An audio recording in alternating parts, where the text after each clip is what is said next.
حضرت عمر فاروق رضی اللہ تعالیٰ عنہ کی سادگی کا واقعہ وہ مشہور واقعہ ہے، جبکہ سفر بیت المقدس پر وہ جا رہے تھے۔ فاتح فلسطین کی حیثیت سے جب سعد ابن ابی وقاص رضی اللہ عنہ نے ان کو دعوت دی اور کہا کہ یہاں عیسائیوں کے رہنما یہ کہتے ہیں کہ اگر تمہارے امیر المومنین خلیفہ آ جائیں اور ان کی دستخط سے ایگریمنٹ ہو جائے تو بغیر کسی جنگ کے ہم فلسطین کو تمہارے حوالے کرنے تیار ہیں۔ حضرت عمر تک جب یہ اطلاع پہنچی تو انہوں نے فوراً فیصلہ کیا اور سفر کا آغاز کیا۔ ایک اونٹنی پر سفر ایک غلام کے ساتھ اس طریقے سے کیا کہ ایک تھیلا ہے، اس میں تھوڑی ستو ہے، پانی کی چھاگل ہے اور ایک کپڑا ہے۔ اسی کپڑے کو کبھی اونٹ کے اوپر ڈال کر اس پر بیٹھتے ہیں اور پھر کبھی لیٹتے ہیں تو اسی کو بچھا لیتے ہیں، کبھی اوڑھ لیتے ہیں۔ اور ایک اونٹنی اس پوزیشن میں نہیں تھی کہ دو لوگوں کا وہ بوجھ سہار سکے، تو کچھ دیر اونٹ پر وہ بیٹھتے ہیں، غلام اونٹ کی رسی پکڑ کر چلتا ہے اور کچھ دیر پوزیشن الٹی ہو جاتی ہے۔ اور پھر اتفاق یہ ہوا کہ جب بیت المقدس کے اندر داخل ہو رہے تھے تو اس موقع پر کیفیت یہ ہوئی کہ حضرت عمر کی باری رسی پکڑنے کی تھی اور غلام کی اونٹ پر بیٹھنے کی۔ غلام نے کہا کہ مجھے اچھا نہیں محسوس ہوتا امیر المومنین، آپ بیٹھ جائیے۔ تو کہا کہ نہیں، انصاف کا تقاضا یہ ہے کہ تمہاری باری ہے، تم ہی اونٹ پر بیٹھو اور میں اونٹ کی رسی کو کھینچوں گا۔ اسی حالت میں وہ داخل ہوئے۔ وہاں پہنچے تو وہاں پر لوگوں نے کہا کہ امیر المومنین، آپ ایک اتنی بڑی اسلامی ریاست کے خلیفہ کی حیثیت سے یہاں پر ایگریمنٹ کرنے آ رہے اور اس اونٹنی پر بیٹھ کر جانا اچھا نہیں محسوس ہوتا، اونٹنی کو بھی بدل دیجئے اور سواری کے ساتھ ساتھ اپنے لباس کو بھی بدل دیجئے۔ چنانچہ ان لوگوں نے ایک شاندار عربی النسل گھوڑا ان کی خدمت میں پیش کیا اور پھر کپڑے بھی ان کو دیے۔ حضرت عمر اس گھوڑے پر سوار ہوئے اور پھر اس کے بعد فوراً اتر کر آگے، نہیں مجھے میری اونٹنی ہی اچھی محسوس ہوتی۔ اور پھر کپڑے پیش کیے گئے تو کہا کہ اگرچہ کہ میرے اس کپڑے کے میں کچھ پیون لگے ہوئے ہیں، اگرچہ کہ یہ کھدر کا کرتا ہے، لیکن اس کے باوجود یہ پرانا کرتا پسینے کو اچھا جذب کرتا ہے، اس لیے مجھے یہی محبوب ہے۔ پیون لگے کپڑوں کے ساتھ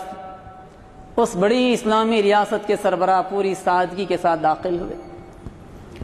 اور بڑی آسانی کے ساتھ بغیر کسی مزید جنگ کے وہ مسلمانوں کے حوالے فلسطین ہو گیا۔ فاروق اعظم رضی اللہ عنہ کی زندگی کی یہ تیسری خصوصیت،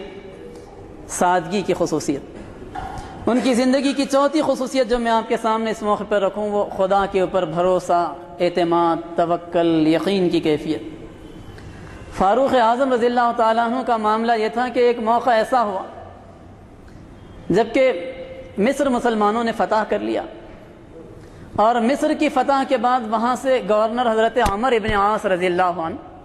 انہوں نے خط لکھا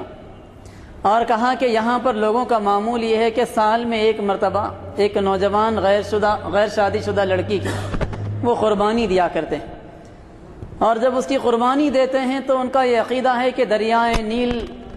میں پانی بہہ پڑتا ہے، اور اگر وہ قربانی نہیں دی جائے تو اس کے نتیجے میں دریائے نیل سوکھ جاتا ہے، قحط آ جاتا ہے۔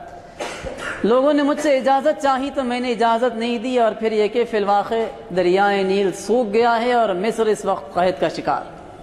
اور لوگوں کا یہاں پر مطالبہ ہے کہ کسی طریقے سے اس لڑکی کی قربانی دی جائے۔ میں آپ کی ہدایت کے انتظار میں ہوں، ویسے میں نے تو اجازت نہیں دی۔ حضرت عمر فاروق رضی اللہ عنہ کے پاس جب وہ خط آیا تو انہوں نے جواب میں دو خط لکھے۔ ایک خط تو عمر ابن عاص رضی اللہ عنہ کے نام لکھا کہ اے عمر ابن عاص، تم نے جو فیصلہ کیا وہ صحیح فیصلہ کیا، اس کے اوپر تمہیں قائم رہنا چاہیے۔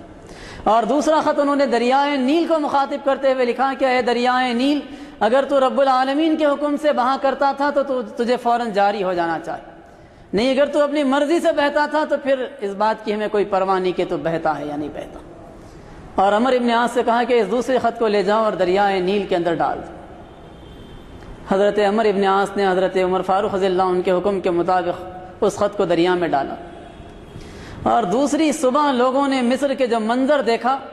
تو انہوں نے اپنی زندگیوں میں کبھی دریائے نیل کا وہ لیول نہیں دیکھا تھا جس لیول پر دوسری صبح دریائے نیل بہہ پڑا۔ اس طریقے سے ابل کر پانی وہاں سے بہنے لگا تھا کہ صرف اس کیفیت کو دیکھ کر سینکڑوں مصر کے لوگوں نے اسلام قبول کر لیا۔ انہیں اس موقع پر یقین ہو گیا کہ ہمارا جو عقیدہ تھا وہ غلط عقیدہ تھا، پانی کا جاری ہونا یہ رب العالمین کے حکم سے ہے، نہ کہ کسی دیوتا کی مہربانی کے نتیجے میں ہے کہ کوئی کمانی لڑکی اس کی خدمت میں پیش کی جائے، قربانی دی جائے تبھی دریا بہہ پڑے گا۔